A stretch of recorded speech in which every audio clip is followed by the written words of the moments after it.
CRM was supposed to improve customer relationships. Instead, it's shorthand for Customer Rage Machine.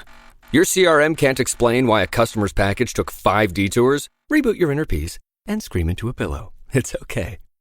On the ServiceNow AI platform, CRM stands for something better. AI agents don't just track issues, they resolve them, transforming the entire customer experience. So breathe in and breathe out. Bad CRM was then. This is ServiceNow.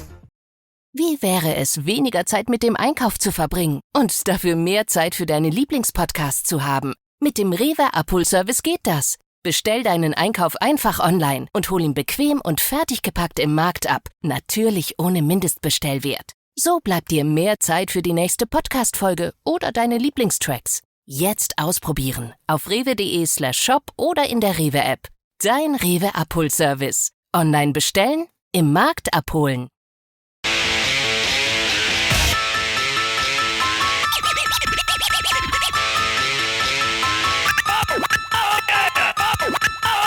This is the Stone Zone with Roger Stone. People love him and respect him. Roger Stone. Now, get in the zone. It's the Stone Zone. Here's Roger Stone. Welcome. You are now entering the Stone Zone. The Stone Zone where we talk politics, news, history, food, and style every single week. So new information's emerging about the NBA cheating and illegal gambling scandal that broke yesterday, with one current NBA player and another current NBA coach getting federally indicted. Additionally, 30 others were arrested in the federal probe. One of those individuals is closely connected to the China-owned king of woke athletes himself, none other than LeBron James. Damon Jones, a former NBA player who played with LeBron and then worked closely with LeBron on the Los Angeles Lakers during the 2023 season, reportedly, according to the government, exploited his connections with LeBron to feed insider information to gamblers. Jones gave a tip about an injury to LeBron, who then gave it to gamblers before it hit the public, according to the indictment, and then urged them to make a large bet on the action. Jones allegedly texted, "Get a big bet on Milwaukee tonight before this information is out," to his crooked associates in an attempt to make money off of LeBron's injury. It should come as no surprise that LeBron is close to these shysters, considering his familiarity with the Chinese Communist government as well as his woke political activities. LeBron is the definition of a pawn, I think, being led around by others in his orbit because he's not smart enough to think for himself. That's why he cannot get past page 15 of the books he claims to have read in the locker room. It's unfortunate that somebody with such incredible athletic gifts wastes his time as a pawn for those who would hurt America. In the meantime, New York Attorney General Letitia James, who has prosecuted New Yorkers for the exact same crime that she stands charged with, has pled not guilty to charges of felony bank fraud and making false statements to a financial institution. I thought no one was above the law. Again, James has actually charged New Yorkers with those exact crimes in almost identical circumstances. That trial will begin on January 26th of next year. Prosecutors believe that James committed mortgage fraud when she lied to a bank about a property that she acquired in Norfolk, Virginia, and that she claimed that was her home and her principal legal residence, but it was instead an investment property. This allowed her to fraudulently pocket $18,933, which means the claims by the lawfare.com website that she only made $800 was wrong, and she would otherwise have been forced to pay that same amount in taxes. James spoke following her hearing, saying, "This is all about us and our justice system, which has been weaponized, a justice system." Well, let's listen to James herself. Thank you for your prayers. I want to thank you for your emails. I want to thank you for your support. It has strengthened my spirit and it has anchored my soul, and so I want to thank you. But this is not about me. This is about all of us, and about a justice system which has been weaponized.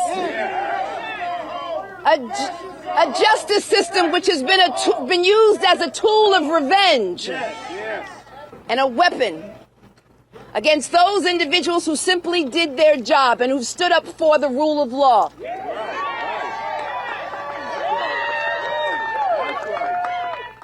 Pardon me if I feel knee-deep in hypocrisy. That was Letitia James. Now, she indicted Donald Trump in New York State under a law in which no person has ever previously been charged, claiming that he had inflated the value of his assets that he used as collateral to obtain commercial real estate loans. The problem with that narrative is, other than the fact that no one had ever been charged under that law, so it was clearly a case of selective and politically motivated prosecution, proven by the fact that Letitia James ran for Attorney General, saying that if she was elected, she would, quote, get, close quote, Donald Trump. That was before she had any evidence of wrongdoing on his part. And as I point out, Letitia James, as the New York Attorney General, has actually charged and convicted people for the exact same mortgage and bank fraud crimes that she herself stands charged with. Now, this case will be overseen by U.S. District Judge Jamar Walker, a Biden appointee who, upon appointment, became the first openly gay judge in Virginia history. It remains to be seen whether he'll be impartial or he'll feel the need to protect Letitia James. When I was charged in the District of Columbia, the judge specifically gagged me.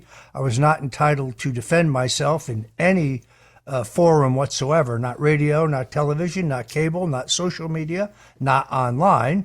I also was specifically prohibited from arguing that I had been selectively prosecuted, and I was prohibited from having my lawyers argue that there was a political motivation in the charges against me.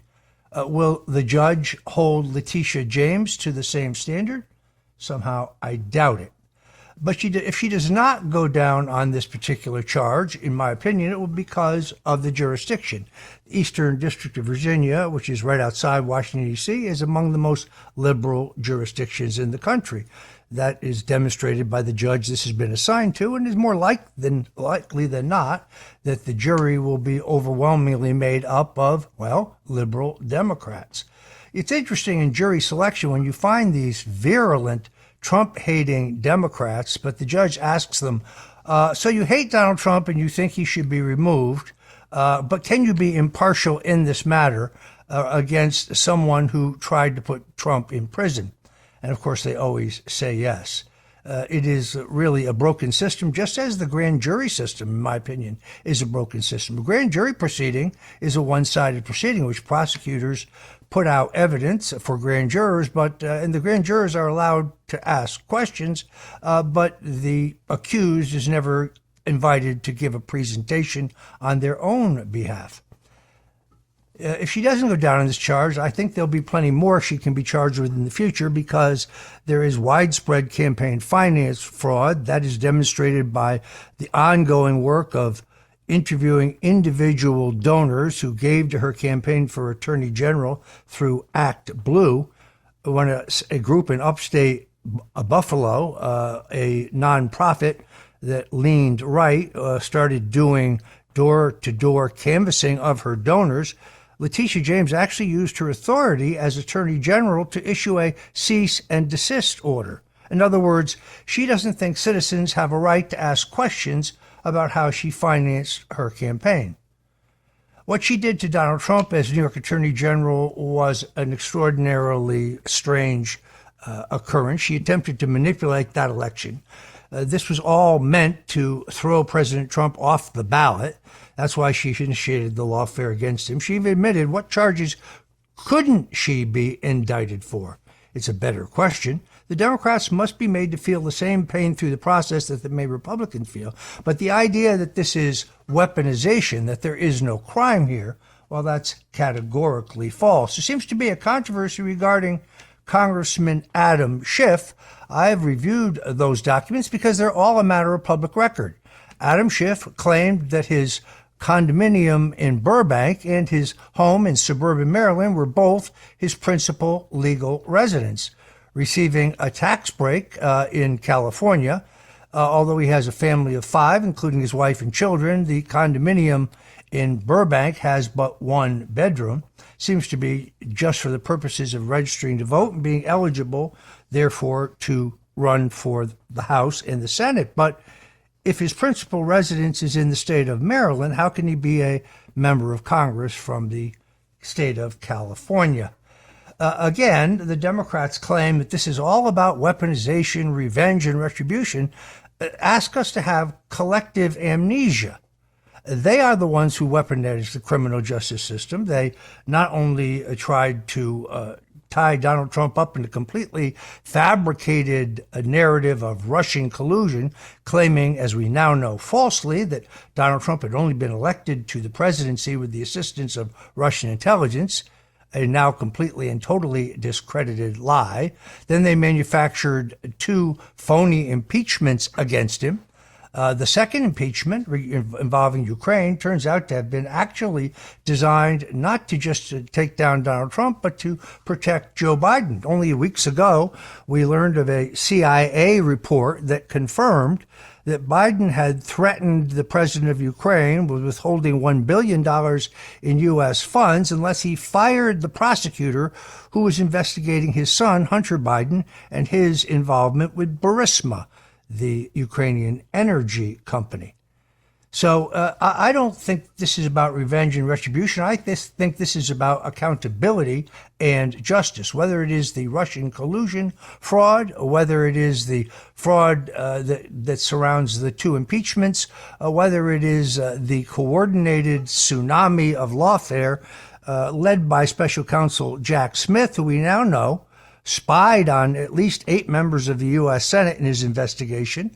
That's very highly unconstitutional, violates the separation of powers, but also inventing the idea that if you question the outcome of an election, if you simply expressed your First Amendment right and thought that the fact that the counting stopped at 3 a.m. in at least 5 states, and in all of 5 of them, suddenly out of nowhere, 300 paper ballots, allegedly mail-in ballots, many of which had never been folded and therefore never actually been mailed, popped up out of nowhere. Well, if you question all that, that's a crime for which you can be charged. Seems pretty absurd to me. Meanwhile, former Chicago Mayor Lori Lightfoot, remember her, Beetlejuice, she said she was working for a nonprofit called the ICE Accountability Project, which is actually working to unmask federal agents, doxing their identities in order to put them at risk. This leaves them open to violent reprisals from crazed Antifa leftists. Lightfoot said, "We want to create a centralized archive of all the purported criminal actions of ICE and CBP agents. We want to create a portal. That's what's happening real time, can be centralized and put out for the public to view." They are on a public property out in the open. We have to be absolutely clear under our Constitution that to document what's happening. Lightfoot's idea is similar to what the House Judiciary Committee announced earlier in the week when they said they would put an ICE tracker tool on their website. These are Democrats. The ICE Block app is a similar idea to put the target on ICE agents' heads. These are law enforcement officers of the U.S. government carrying out their constitutionally guaranteed duties. But they're now being used by far-left domestic terrorists in places like Dallas to shoot and endanger ICE agents, ultimately resulting in the deaths of 2 people in that state. So it's become clear that the whole Democrat Party is in league with this left-wing domestic terrorist network. They are sadly one and the same. They support the violent work that Antifa is doing on the ground to harm law enforcement. Letitia James has set up such a portal in the state of New York, asking people to report federal agents who are merely doing their job. The federal courts have upheld Donald Trump's authority to deport dangerous illegal immigrants who are in this country illegally and pose a danger to the American public. This is more proof that the old Democratic Party of John Kennedy and Harry Truman no longer exists, and that a clique of radical Marxists have taken over the Democrat Party of today. Nowhere is that more evident than right there in New York City, which is on the cusp of electing a socialist jihadi mayor. I'm Roger Stone. You're listening to Stone Zone, and we'll be right back. If you're looking to create, grow, and sustain your wealth, download and subscribe to the Pain Points of Wealth podcast at BeBullish.com with Bob, Ryan, and Chris Payne. It's your podcast for market insights, money tips, and real talk on the economy. Download and subscribe At BeBullish.com. BTW, FYI. Visit Nexplanon.com RN to learn about Nexplanon. It's an adjustable implant, 68 milligrams radio pain. Or ask your HCP IRL. Okay, TTYL. the Stone Zone. Entertaining and informative. On the Red Apple Podcast Network. Welcome back. You are re-entering the Stone Zone right here on the Red Apple Audio Networks. Here we talk news, politics, history, food, and style every single week. Well, the illicit pornography website OnlyFans, which recruits young women on social media to degrade themselves, has paid out $25 billion to creators worldwide. The company's CEO has announced OnlyFans, the OnlyFans CEO, Kylie Blair, said, there are not that many tech companies that can talk about creating wealth for others rather than just profiteering, essentially. For us as a company, this makes us very proud. According to documentarian Rock Jacobs, who profiled how OnlyFans is becoming massively popular for young women on college campuses, OnlyFans is raking in more money than Google, Intel, and the NBA. There are now university seminars that teach 18 and 19-year-old women how to get an OnlyFans account started, teaching that it is liberating to become a digital prostitute and to sell their bodies for cash. Services such as OnlyFans have become frighteningly mainstream in recent years as young people are increasingly glued to their phones. Now, as a libertarian and one who believes in free speech, the whole thing is troubling. Nobody, of course, is conscripting or forcing women who are over 18 from making their own decisions. On the other hand, I do think that children have to be protected very strictly from this content. You really wonder whether some of these women have detached themselves from reality and retreated it into the digital world. Community and social activities have atrophied in the country, aided by the COVID-19 pandemic's lasting effects on our society. This results in anxiety, depression, and sometimes even addiction to pornography among young people. OnlyFans is a cultural phenomenon that I think probably feeds on the worst of humanity and makes the situation incomprehensible worse by its mere existence, but that's just an opinion. If you're an adult, you have the right to do as you choose. I'm a strong believer in the First Amendment, and I'm a free speech absolutist.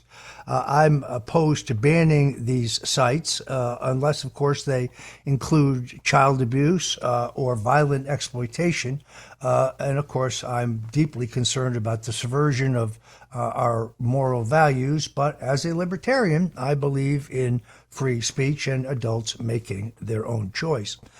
Meanwhile, in what is a massive loss for the Michigan governor and future Democrat presidential candidate Gretchen Whitmer, the people of Michigan have successfully repelled a Chinese-owned battery plant that represents the economic dominance of the Chinese communists coming back into the rural backyards of America. More about that on the other side.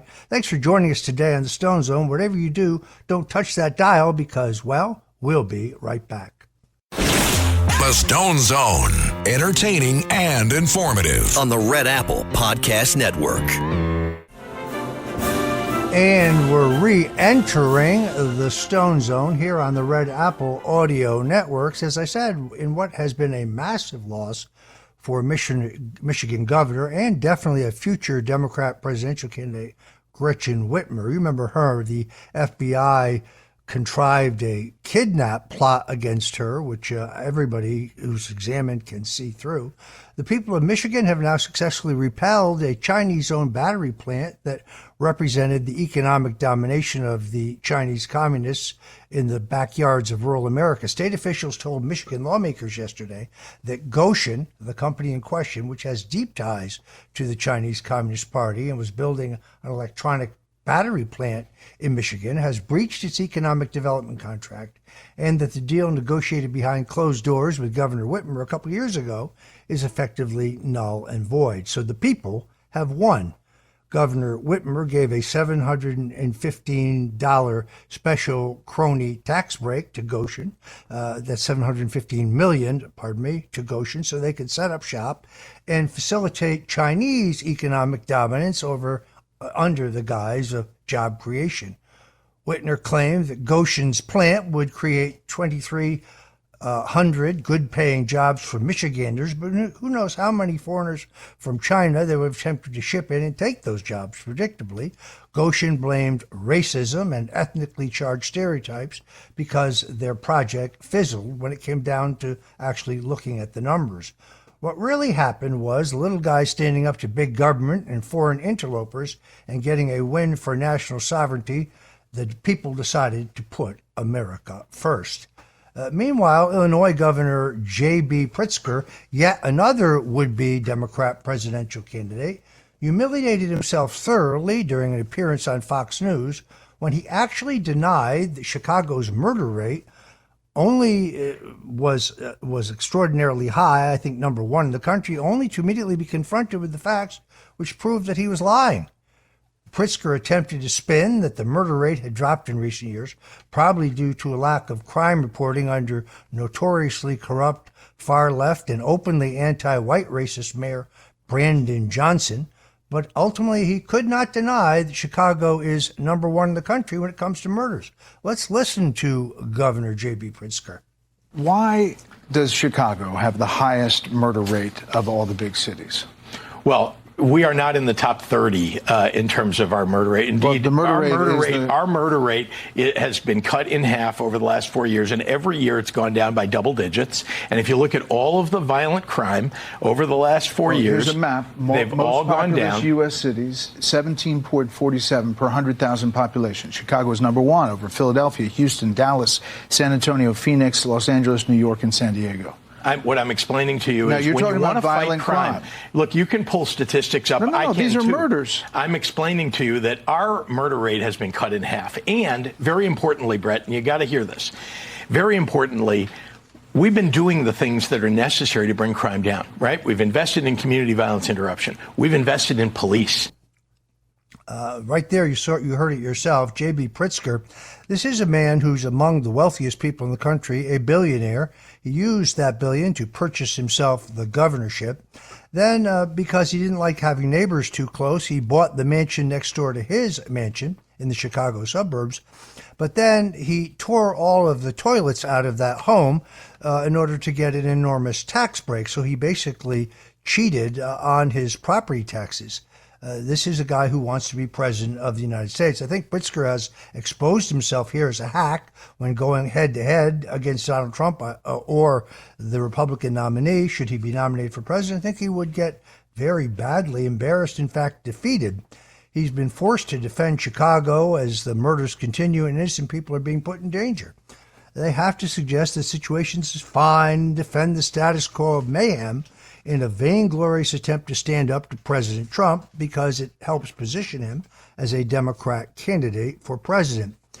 Actually, he, in many ways, is the perfect foil to President Trump as the rotund, relatively slovenless, and arrogant elitist who stands in the way of cleaning up the cities, who will continue to stick his bulbous foot in his mouth as he hogs the camera to posture against the president. Legal experts who note that both Governor J.B. Pritzker and Chicago Mayor Brandon Johnson passed a law that prohibits the members of the Chicago police from helping protect ICE agents who are endangered by dangerous illegals, could in fact face their own legal liability for that particular action. So we continue to monitor the situation in Chicago very, very closely. I must say that I have never dreamed about the prospect of having to live any place other than the United States of America. I love this country. I've loved it every minute of my existence here on Earth. Yet I look around and sometimes I find it very hard to understand what's going on.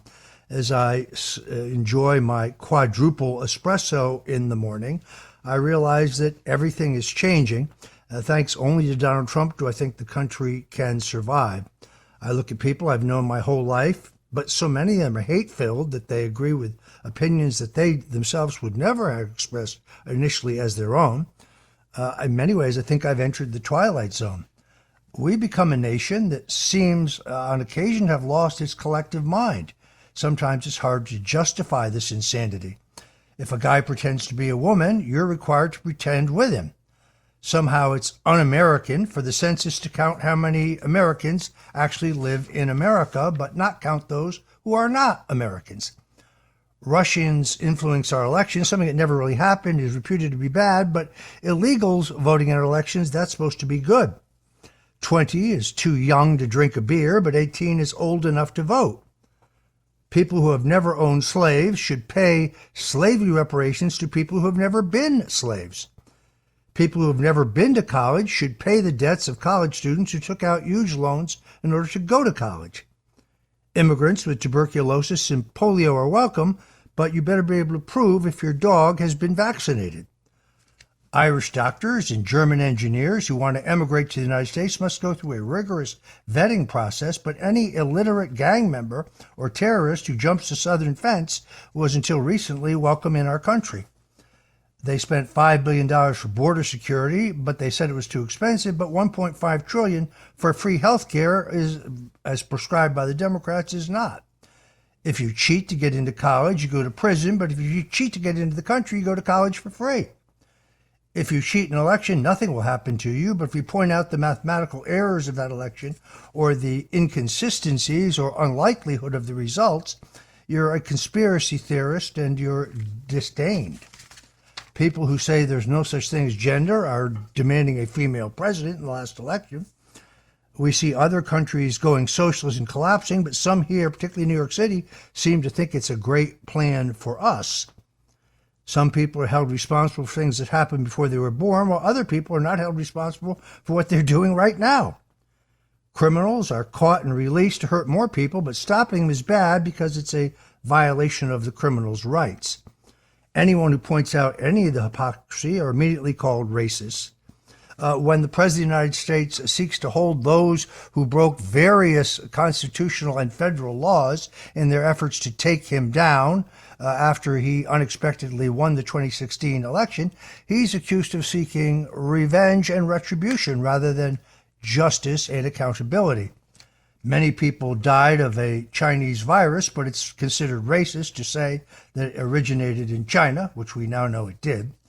We're clearly living in an upside-down world where right is wrong, wrong is right, and where moral is immoral, and immoral is moral, where good is evil and evil is good, where killing murderers is wrong, but killing unborn babies, well, that's okay. Thank God that in the last election, the improbable happened and that Donald J. Trump scored the greatest single political comeback in American history.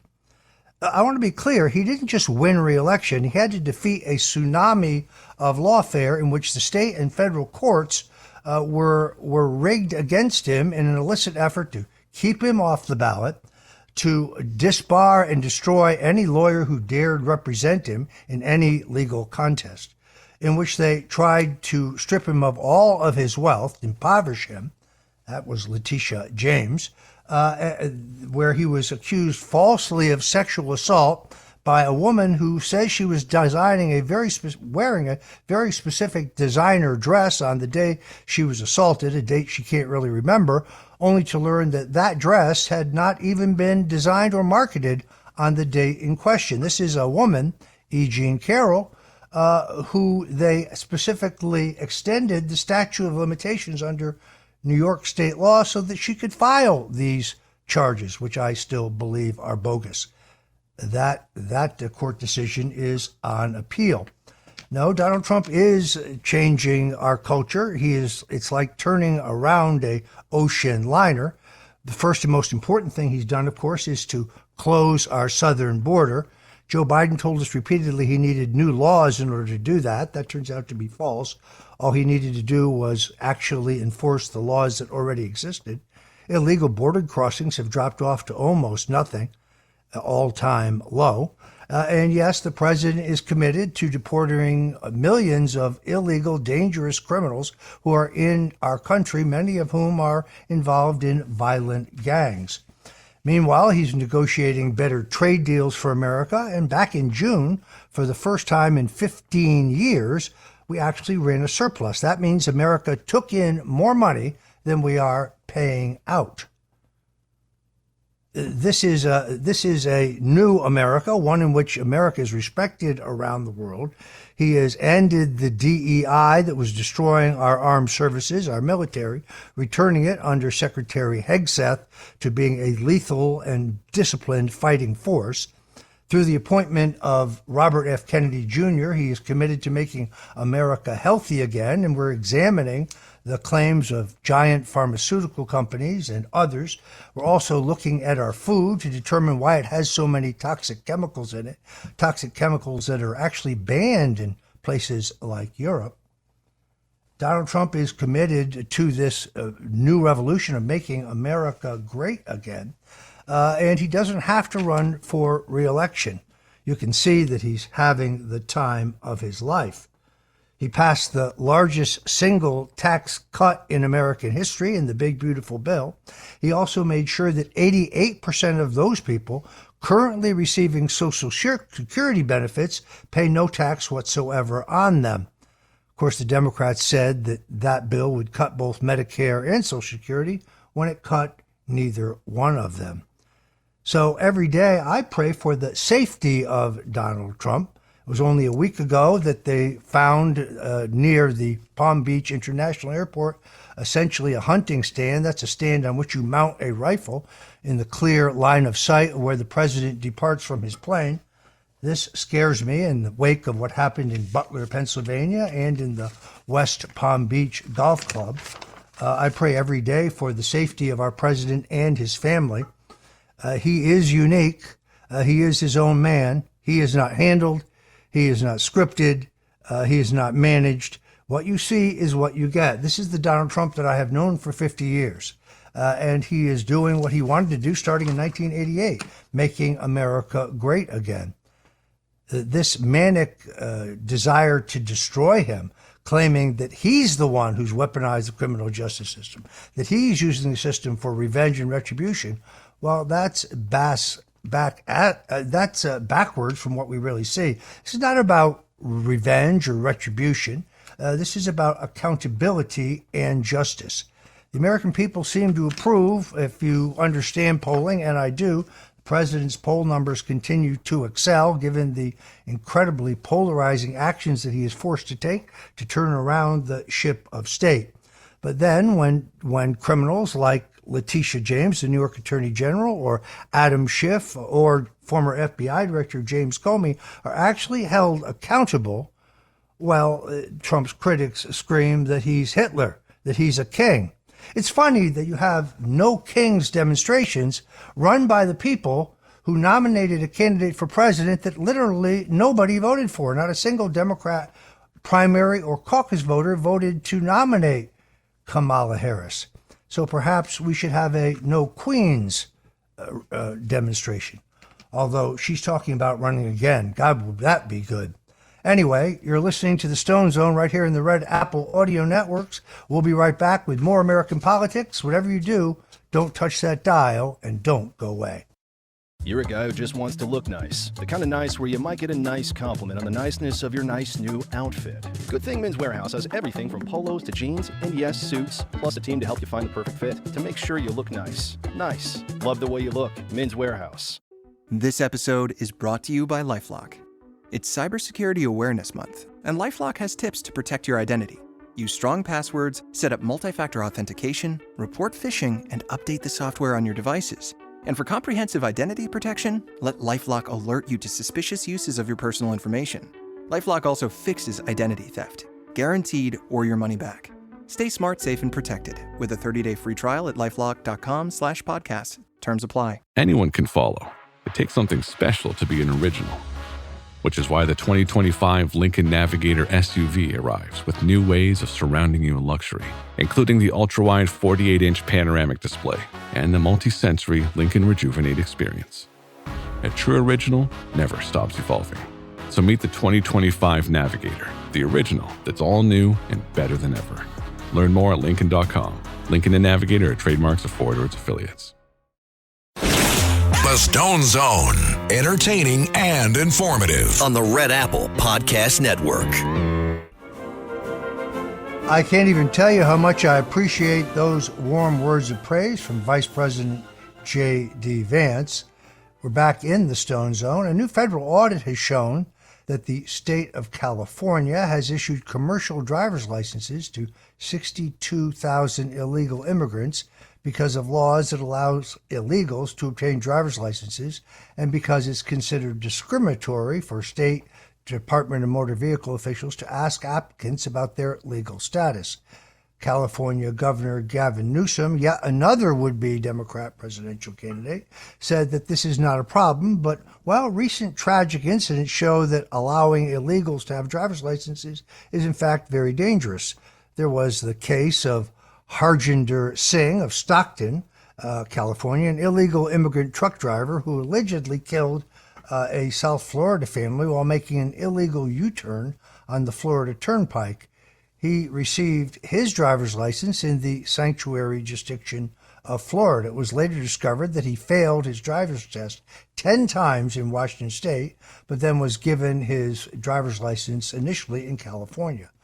Another example is Jashanpreet Singh, an illegal immigrant who was apprehended but released from custody in 2022 due to Joe Biden's amnesty policies. This illegal alien allegedly recklessly drove his truck into several vehicles, killing 3 and injuring 4 while under the influence of alcohol.